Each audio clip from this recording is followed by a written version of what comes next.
Macondo.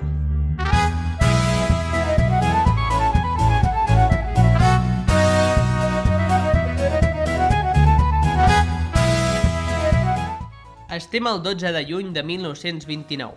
L'Otto Heinrich i l'Edith han tingut una filla, Anneliese Mary Frank. Biografia de noms difícils avui. Masses consonants juntes. És la filla petita de la parella. La seva germana és la Margot. Un moment. Aquesta època no va ser quan aquell senyor baixet amb bigoti li va donar per cridar? Und wir werden in unserem Zeichen wieder siegen!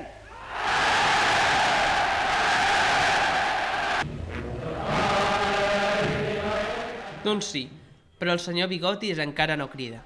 Ara es cuida la veu. A casa de l'Anna, al final de la Primera Guerra Mundial, els ha deixat fets caldo.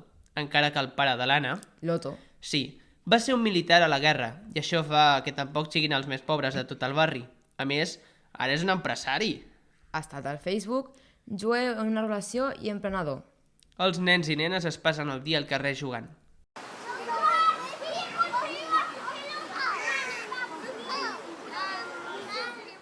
Ella prefereix endinsar-se en la immensa biblioteca de la família. La roda del grup. Anna, deixa de llegir i té la baldufa amb nosaltres. No vull, estic acabant l'Odissea. Però ara, a la gent no li preocupa si rutja bé la baldufa.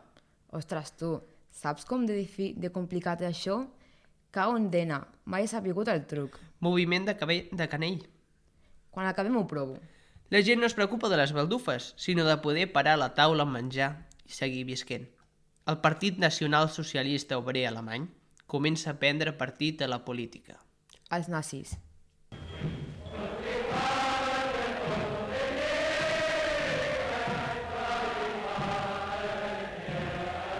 Què ha dit? No sé, tu, tira.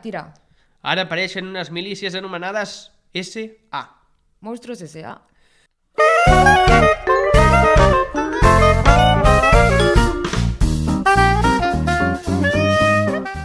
Serien com els monstres de taronja que li treuen al mitjó de l'esquena a aquell altre. Veus? Ara sí que entenc la història. Els profes haurien de fer paral·lelismes Disney amb la història de la humanitat. La Ventafocs era pobre com una rata. Ska, el dictador. Des d'aquí fem una proposta per a tots els profes de Catalunya. No, millor encara, del món. Han de fer paral·lelismes Disney amb la història. He dit.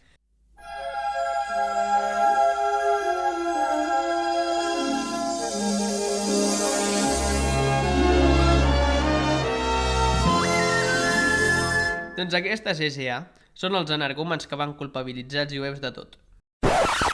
Ué, llavors, no són com els monstruos S.A. Es dediquen a fotre pallisses i rebentar paradors de botigues.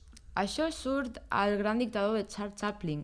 Li escriuen jueu a la porta de la barberia i ell li fot una patada. Llavors... Un moment, estic on fire. Saps que Charles Chaplin va dir una vegada Hitler em va copiar el bigoti? Doncs ara sí. Podem seguir? Sí, endavant. Saps què passa? Que si no, se m'oblida. Els pares de l'Anna, veient el percal, decideixen mudar-se cap a Amsterdam.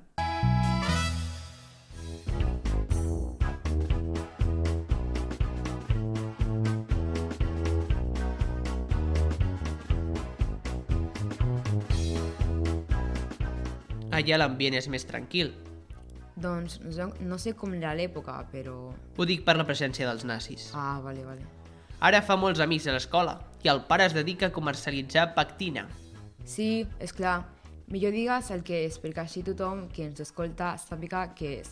Que jo ja ho sé, però per si un cas... És una fibra vegetal formada per àcids poligalacturònics de cadena llarga, més o menys esterificats en metanol.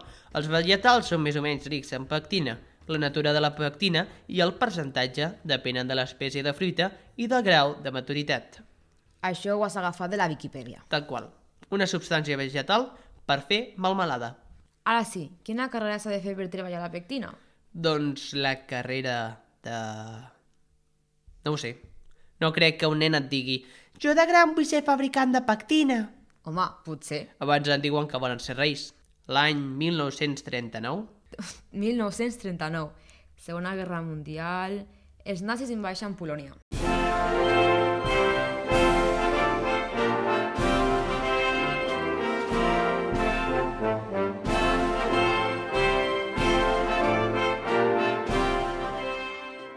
Això què és? L'himne? Sí, com que el senyor Bigotis no tenia prou amb Polònia. Decideix envair tota Europa. Ara cauran Varsòvia, Noruega, Dinamarca, i això donarà peu a un fotimer de pel·lis. Com ho saps, tot això?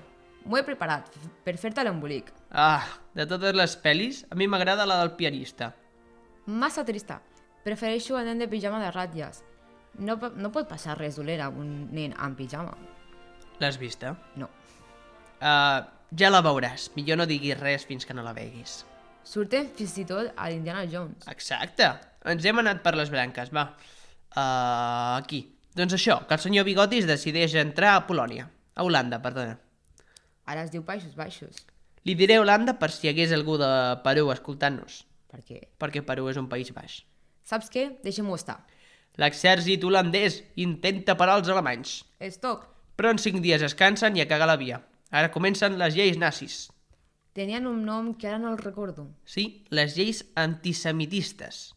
L'Anna llavors no pot anar a la mateixa escola d'abans, al cine, caminant pel carrer... Exacte. I el seu pare relleva el càrrec de l'empresa a un altre. A veure qui vol ser el cap d'una empresa de pectina. A més, ara arriba el moment en el qual els jueus es posen l'estrella de David a la solapa. Doncs sí, l'Anna no vol veure el panorama. S'aïlla de tot amb el seu nou regal. Que lo abra, que lo abra.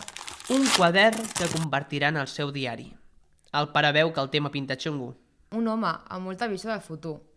Va veure un negoci amb la pectina i els nazis amb les seves lleis. Bueno, els nazis se'ls veia de lluny.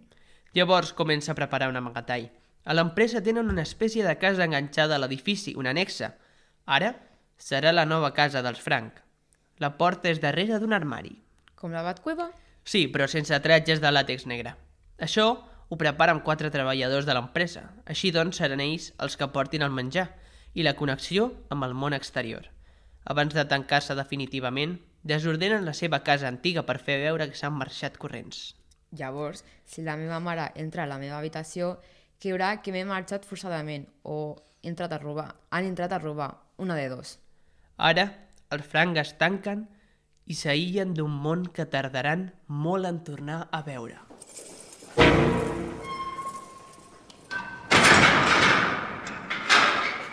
Al confinament d'aquella època, escriurà tot el seu quadern. Això ho vaig fer jo, però em va durar 2 dies. Un dia, algú pica a la porta. Amazon, Com sé que no ets un nazi? perquè sóc d'Amazon. Ah, bueno, passa. No, és el matrimoni Van Damme, que s'uneixen al grup. Enxufats. Ara qui és? No volem més publicitat. O el dentista Fritz Pfeffer, que compartirà habitació amb l'Anna. Però no es porten massa bé. Segur que fotia pudor roncava. Però no amb tothom fa males migues, l'Anna. Bueno, s'ha enamorat del dentista.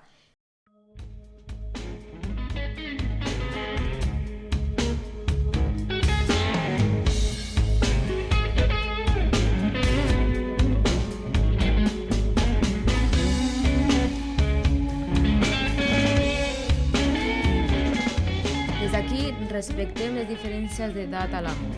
S'enamora d'en Peter. El roce hace el cariño. Durant molt de temps, el diari és l'amiga confessora de l'Anna. Explica els amorios, els sentiments, la por...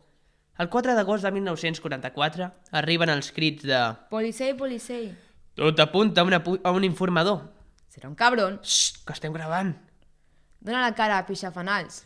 De l'informador mai es sabrà res. Vaya jeta.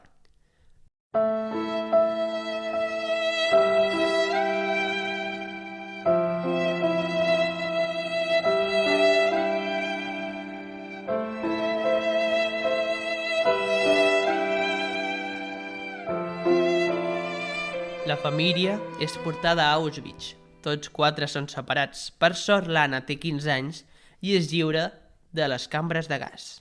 Apaga el gas, Frederic. L'Anna i la seva germana, la Margot, són enviades a Bergen-Belsen. L'any 1945, una pandèmia de... Covid. No, de tifus. Es propaga pel camp i mata 17.000 persones. La Margot, molt dèbil, cau de la llitera i mor a l'instant. Dies després, No. mor l'Anna Frank, una setmana abans que els britànics alliberessin al camp de concentració. Fins aquí la... Un moment. Què en sabem dels pares? La mare és morta. I el pare? El pare és viu. Només va sobreviure ell. Quan surt del camp de concentració decideix anar a les ruïnes d'Amsterdam, on va viure la família Frank. Allí es troba amb una cosa entre les runes, el diari de l'Anna. Mentre ho llegeix, s'adona que el diari és una obra mestra. Explica bé la vida a l'època nazi. Molt bé, saps què passa? Aquesta història m'ha deixat xof.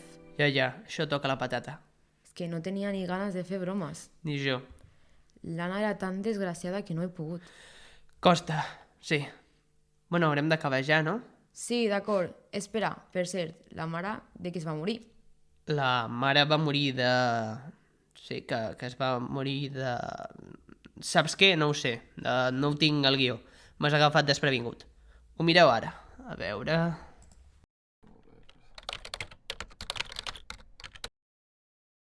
Aquí està. L'Edith Frank, la mare de l'Anna, es posa malalta i morí de gana i d'esgotament a Auschwitz. Bueno, apa, aquesta és la vida d'Anna Frank.